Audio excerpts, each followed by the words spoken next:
What's up, KD Bars, and welcome back to another tutorial. This is going to be a foundational video showing how to make basic bodice, front, back, and sleeve. And the bodices actually have side darts and shoulder darts included in them, so we're going for a pattern that has optimum fit on the body. I share how to take the measurements, how to make the pattern, how to fit it, make a toile, and also make any necessary changes to the pattern so we have an outcome that fits like a dream on the body. Make sure to work with your measurements with that of your client for the best outcome. And with that out of the way, let's get straight into the video.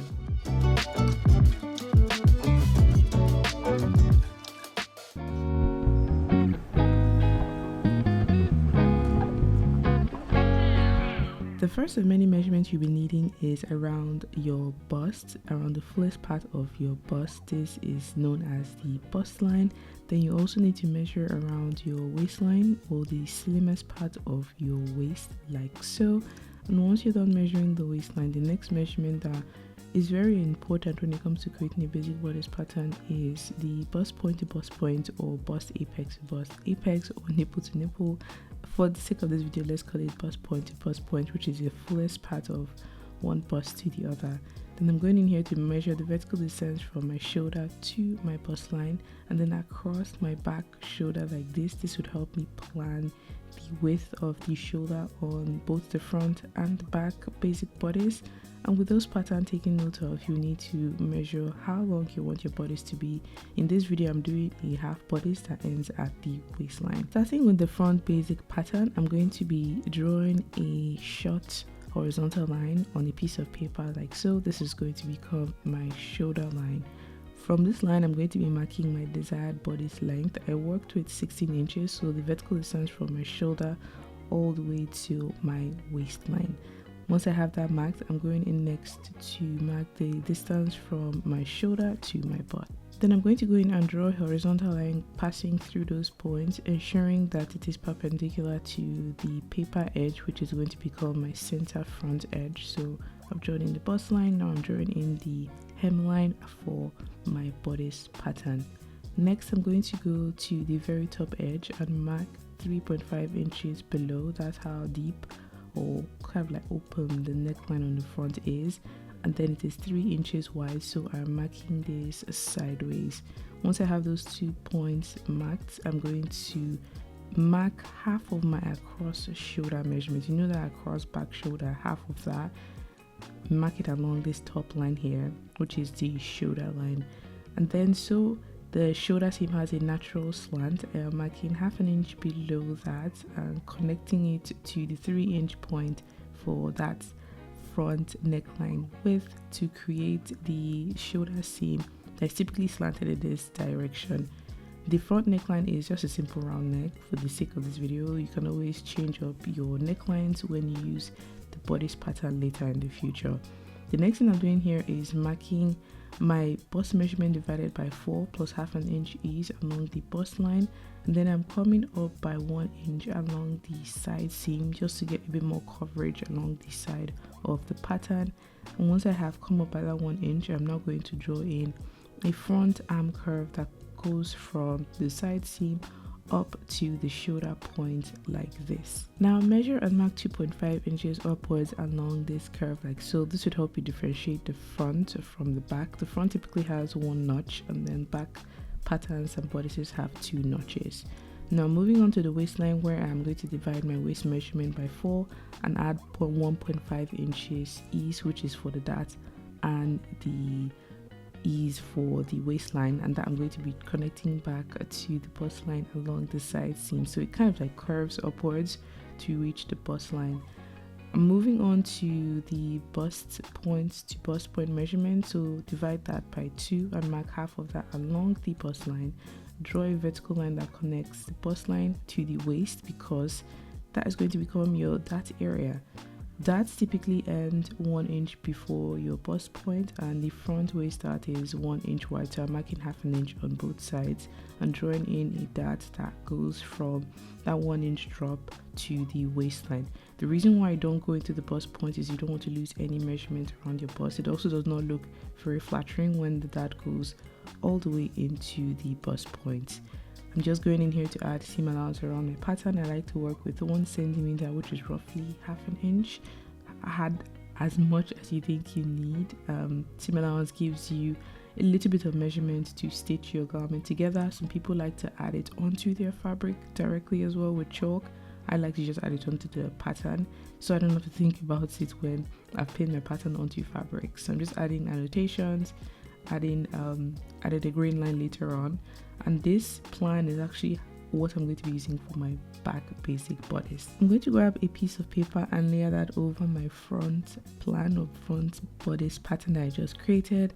I'm tracing out the waistline because it's essentially the same on the back, the side seam as well.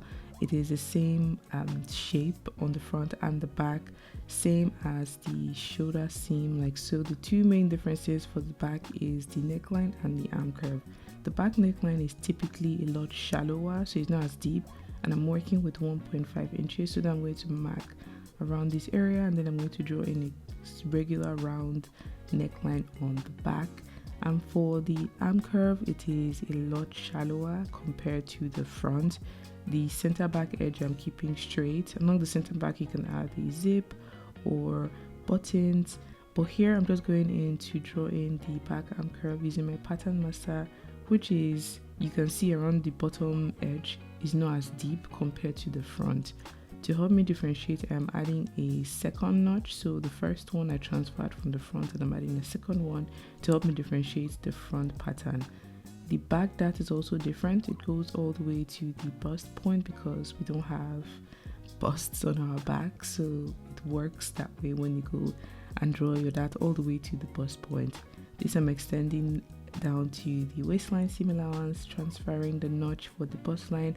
Then I'm going in here to add annotations for my center back edge, the fact that you need to cut 2 if you have a seam on your center back, and this pattern is kind of like a good starting point for a basic bodice.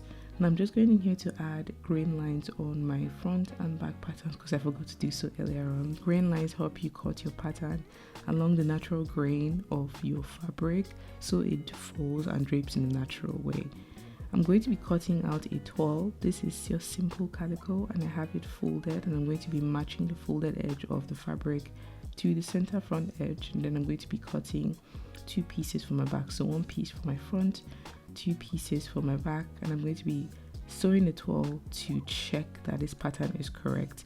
Yes, it takes time, but making a toile is always good practice when it comes to creating garments. Here I'm just going in to cut notches around important points like the dart, the armhole curve, and then the bust line before going ahead to sew the toile.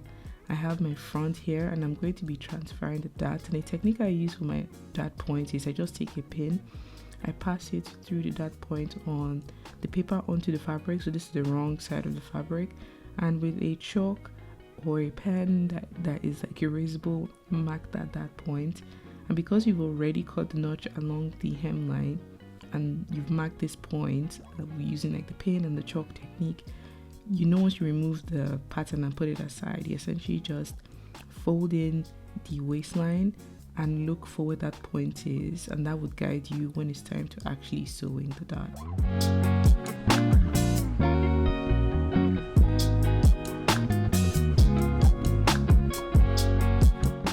So both of my front waist darts have been marked and pinned, and I'm repeating the same for the back.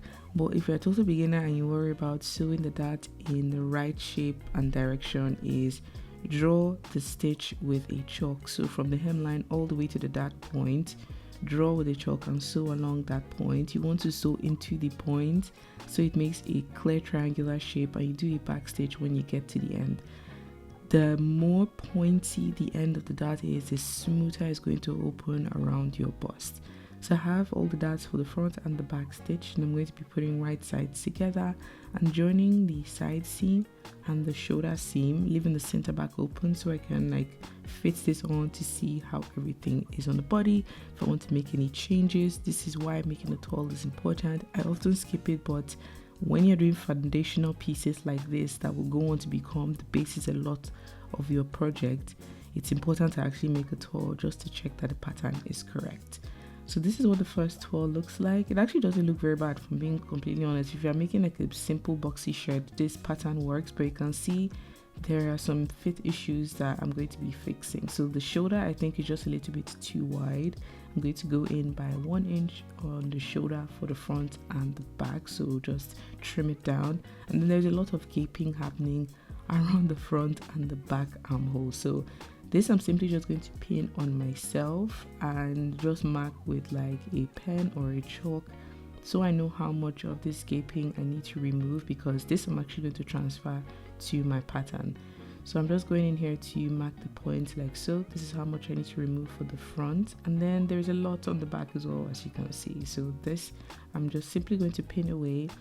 I didn't mark it at this point because I simply couldn't, but I know these are the fit issues that I'm going to transfer onto my pattern to make the bodice pattern fit a lot better on my body. So I have my front bodice pattern, and I'm going to be transferring the max changes onto that pattern.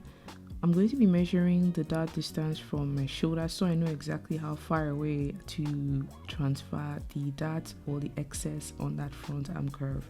I'm measuring the width of it as well. It was about 1.5 inches, if I remember correctly, and that I'm going to be marking along the arm curve, because that's about how much I want to remove. And then I'm going to be finding the middle point of that dart and draw a line that connects the midpoint to my bust point, so I can draw in the dart and then pivot it to a different part of the pattern.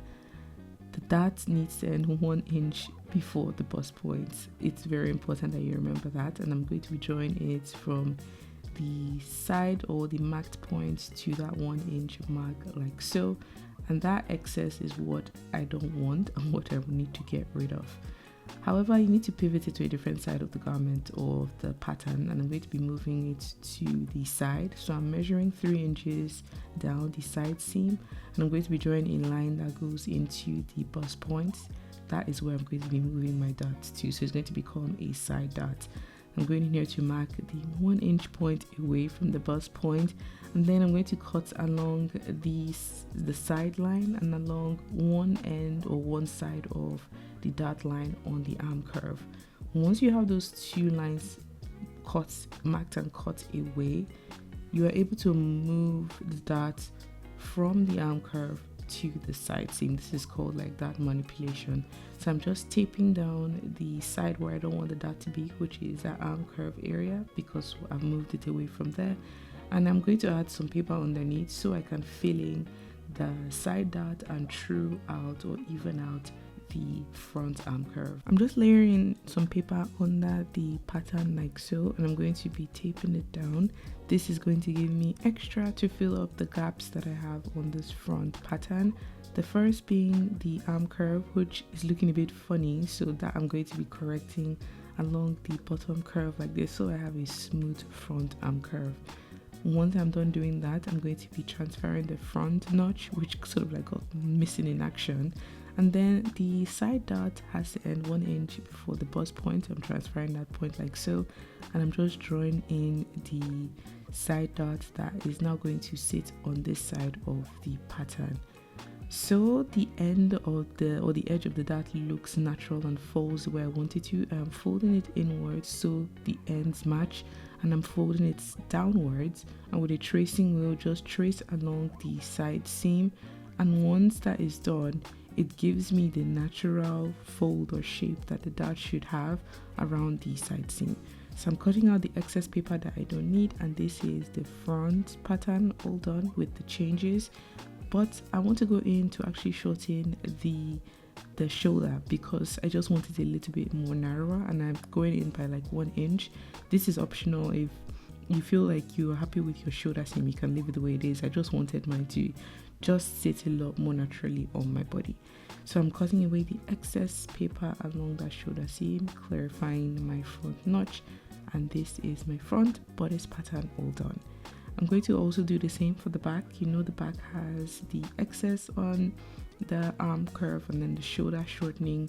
So I'm measuring the distance from the dart to my shoulder seam, and then I'm going to mark with a pen and then mark the excess or how much I want to remove from that back arm curve.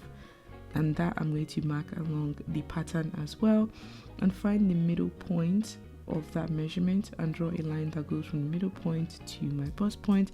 A very similar manner with what we did for the front.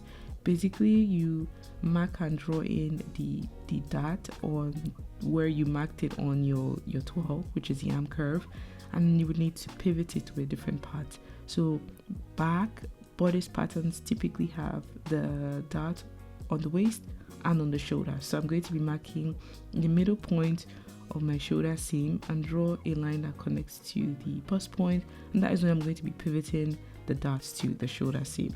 So I'm just cutting the line from the shoulder to the bust point, and then I'm going to be cutting the bottom edge of the arm curve dot and then pivot it towards the shoulder like this.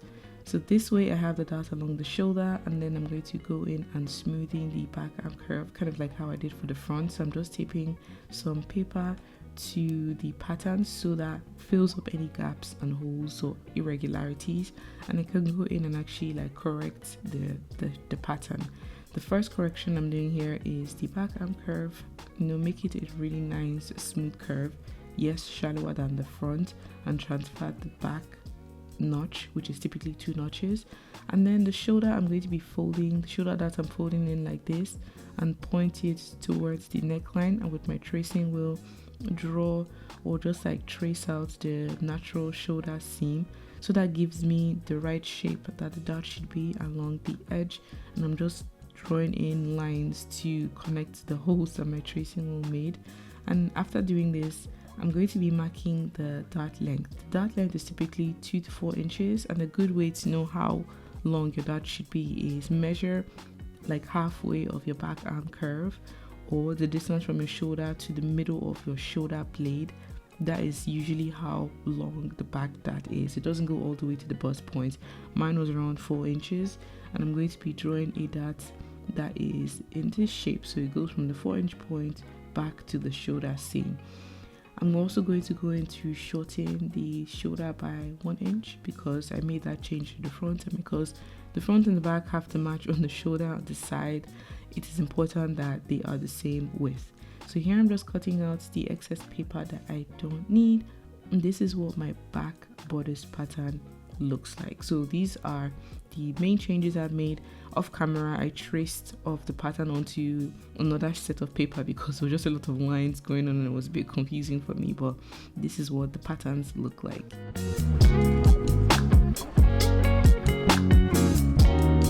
For the basic sleeve pattern, I'm drawing in a horizontal line on a folded piece of paper, and from that first line I'm marking 4 inches below like so. Once I'm done marking that 4-inch point, I'm going to mark my desired sleeve length downwards in this direction. I'm going for a long sleeve, but you can decide how long or how short you want your sleeve to be. Next up, I'm drawing horizontal lines that go through the 2 points I've made, the bicep line and the hemline for the sleeve. Along the bicep line, I'm marking half of my round bicep or top ab measurement plus half an inch ease. Then I'm going to come back to that top line and mark 4 inches inwards in this direction. The next thing I'm going to do is find the middle point between that 4-inch mark and my bicep line, and with the help of my pattern master, we can use a French curve in this case, draw a curve that goes from the top to the middle point outwards towards the bicep line, the point that I marked in that direction. So I'm just turning the pattern master in this way so I can draw in the bottom edge or the bottom curve of the sleeve. And then once I'm done marking that, I'm going to go to my sleeve hem and mark half of my around the wrist measurement plus a little bit of ease. I'm not going to draw in a side seam that connects the bicep edge to the hemline, but to help me differentiate the front from the back, I'm measuring and marking 2.5 inches upwards. This first curve I've drawn for my sleeve is going to be the back. I'm adding the second one to help me know that this is the back sleeve, and the other side I'm going to do is going to become the front. So for the front edge, I'm just tracing. I traced off the side and the hemline, and the top edge of the sleeve is the same, but the bottom curve of the sleeve is going to be a little bit deeper, and I'm looking for the middle point between the notch and the bicep edge. I'm going to mark 1/2 inch below that middle point and draw in a slightly deeper curve to help me differentiate the front from the back on the sleeve pattern. So I'm just going in here to draw the rest of the sleeve curve like so, and then I'm also going to transfer one of the notches to help me know that this is the front of my sleeve. And then I'm going to open up this pattern so I have a full sleeve like I did for the bodices. I'm going to be adding 1 centimeter seam allowance all the way around, transferring the bicep line. I'm going to add a grain line as well, any notches that need to be on the seam allowance edge, so it is ready for me to actually cut a toile and to check for any issues. To help me get the right shape for the seam allowance along the hemline, I have folded it upwards like it would be when it is like hemmed, and I'm going to be drawing in the way it is shaped in this direction. So when I open it up, it spreads in the natural way that I want it to be. Once this pattern has been cut onto fabric, it's been stitched on the side seam and then rolled and hemmed, I want to have that included in my pattern. So these are the main patterns all done. I have retraced out the front and the back basic bodices, transferred the dart, notches, grain lines, and I'm actually going to be making the second toile just to be sure that I like the way this pattern is on body in terms of like fit. So I'm cutting out the second toile, front, back, as well as sleeve, and I have pinned away the dart using the same technique of like, put the pattern on the fabric, transfer the point, and pin everything together ready to be sewn. So the front has the waist dart and the side dart, the back has the waist and the shoulder dart, and I'm going to be sewing them all up. I'm also going to be sewing up the side and the shoulder seam and fit the second toile on myself before adding in the sleeve pattern. So I gave my toile a quick press, and this is what it looks like. It already looks so much better, especially that fit around the armhole. The shoulder sits a lot more naturally. Here is it before and after. To the right, you can see how it looked before, which wasn't terrible, but I just wanted to improve the fit even more, and it just sits a lot better on my body. This would be like a great starting point for like a bustier or a fitted top or a fitted dress. I'm also going to go in to sew the sleeve, so I'm folding right sides together and I'm going to be sewing up the side seam. Making a toile is always such a good way to check that the pattern you have made fits in the way that you want it to. It might seem like a waste of time, it might seem tedious, but just see it as good practice, and if you get into it, you start to understand why certain parts of the garments are made the way they are. So I have both of my sleeves stitched along the side seam. I'm going to be inserting it into the armhole of the second toile that I made. So I'm going to pass it through in this direction, putting right sides together of my sleeve against the right side of my bodice and matching the front side of my sleeve to the front side of my bodice. So I'm just doing this particular sleeve first, and I'm going to go ahead and do the second one. So when it comes to sewing sleeves, if you have a machine that allows you to kind of insert the sleeve into the machine bed like this, it would make the construction a little bit easier for you. With sleeves, you would notice that these are two curved edges that you're trying to match. Some edges or some sections you would have to ease into each other, which means you might need to pull one side slightly just to make it fit the other side. So this is the way the sleeve and the bodice turn out. I say it's like a good starting point. There are a few things I would tweak with the sleeve. I think I would definitely maybe add just a little bit extra, but for a foundation basic pattern, I am not mad. Actually, I'm actually not mad. So let me know your thoughts in the comment section down below. Give this video a thumbs up if you enjoyed it. I hope you have fun experimenting with your patterns once it's all done. A basic bodice and a basic sleeve, the possibilities are endless. So I'm going to link a playlist of tops that you could create using your basic bodice, whether you're a beginner, intermediate, or advanced. And I hope you have fun creating garments for yourself or for your loved ones in the future. Until my next video, have a good morning, afternoon, and evening wherever you are. Bye.